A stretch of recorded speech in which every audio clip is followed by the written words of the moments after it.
tenho uma pergunta para vos fazer. A vossa empresa é pessimista? É que se é, vocês poderão ter, muito em breve, um verdadeiro problema de sobrevivência. É que o pessimismo mata as empresas. Da mesma forma que rapidamente transforma um simples abrandamento económico numa catástrofe financeira, numa recessão económica.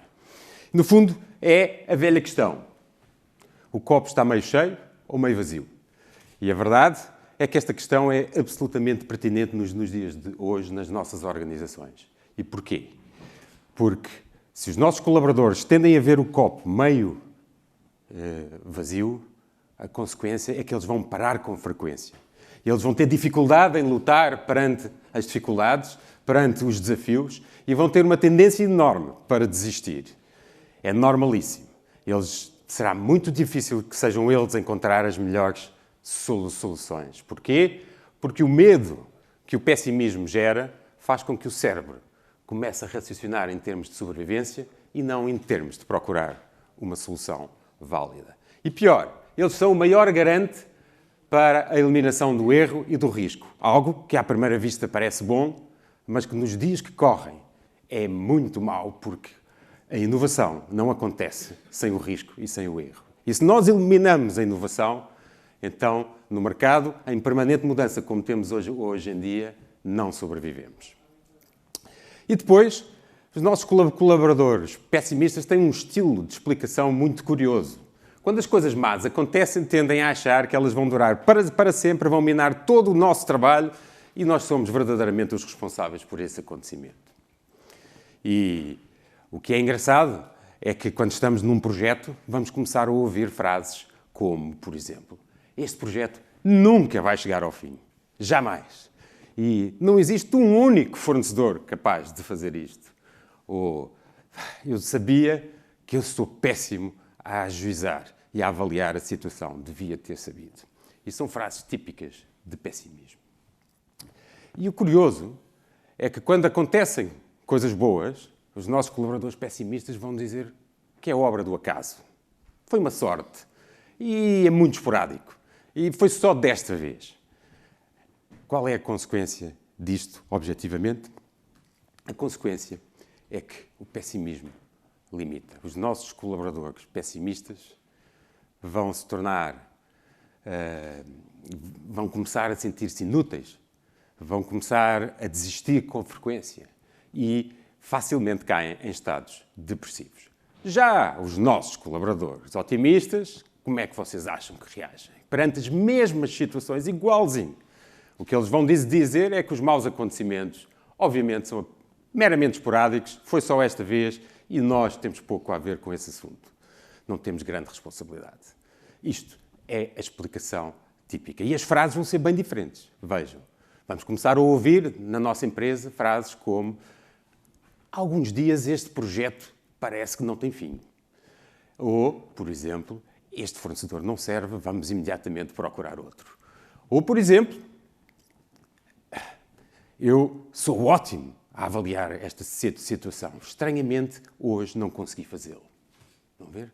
Uma explicação totalmente diferente. Isto faz que estes são os nossos colaboradores que veem o copo meio cheio. E isso faz com que eles sejam colaboradores altamente motivados, altamente produtivos, porque perante os desafios, perante as questões que lhes são postas, eles nunca desistem. Iniciam uma busca contínua até chegar ao resultado, mas nunca desistem. Isto faz com que são eles que normalmente encontram as melhores soluções. E são eles ótimos profissionais, por exemplo, para áreas da nossa empresa como desenvolvimento de produto, como marketing estratégico, marketing tendências ou, por exemplo, vendas. É verdade.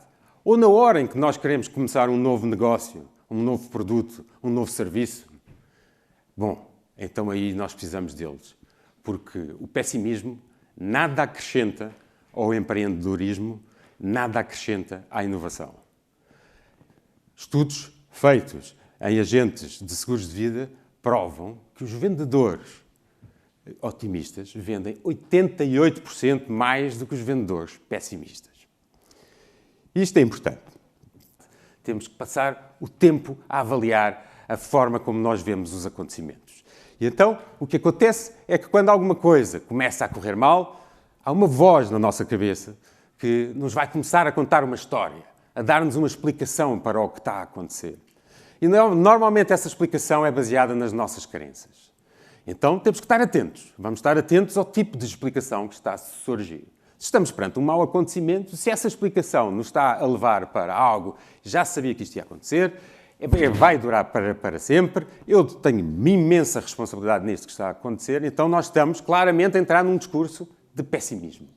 E, nesse instante, o que temos que fazer é contestar, exigir provas. Provas a nós próprios de que esta explicação é efetivamente verdade. É que no momento em que começamos a exigir a nós próprios provas, paramos e nos confrontamos, é muito frequente começarmos a perceber que algumas das nossas crenças não são reais e começamos a mudar então o discurso para um discurso mais otimista. É só isto que nós temos que fazer. É isto que nós temos que ensinar aos nossos colaboradores, às nossas equipas a fazer. Aprenderem a serem otimistas. E depois, como nas nossas empresas frequentemente nós constatamos, há momentos em que nós temos que ser mais otimistas e há momentos em que temos que ser mais pessimistas. Por isso temos que estar preparados para vestir a pele de um ou do outro. E isso é algo que também podemos ensinar aos nossos colaboradores e é muito importante ensiná-lo. Na prática, passa por responder a uma pergunta muito simples. Qual é o custo de eu estar errado? 2 exemplos do dia-a-dia. Se eu tiver a ser acusado de alguma ilegalidade, eu vou querer contratar um advogado pessimista? Não, é uma derrota à partida. Agora, se eu tiver a decidir, imaginem, se vou conduzir depois de ter bebido, eu não posso ter uma aproximação otimista. Não, de maneira nenhuma, porque o custo, o risco é demasiado alto.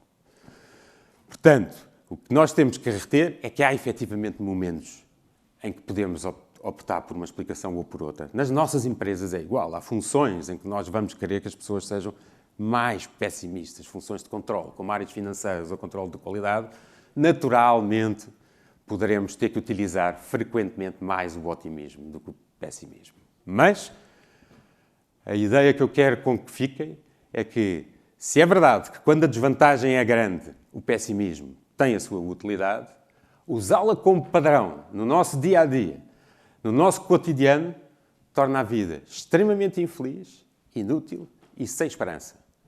Ao contrário, o otimismo está associado a uma vida mais saudável, mais longa, mas, sobretudo, uma vida com muito mais momentos de felicidade e muito mais duradouros e mais intensos.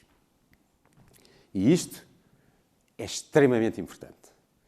É por isso que nós devemos ter sempre, por defeito, em todas as questões, uma aproximação otimista, até prova em contrário. Porquê?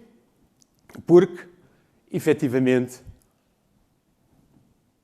se nós formos otimistas, se a nossa empresa for otimista, nós rapidamente vamos atingir felicidade e empresas felizes produzem mais, atingem maiores níveis de sucesso. E é isso que nós temos que conseguir nas nossas organizações. Obrigado.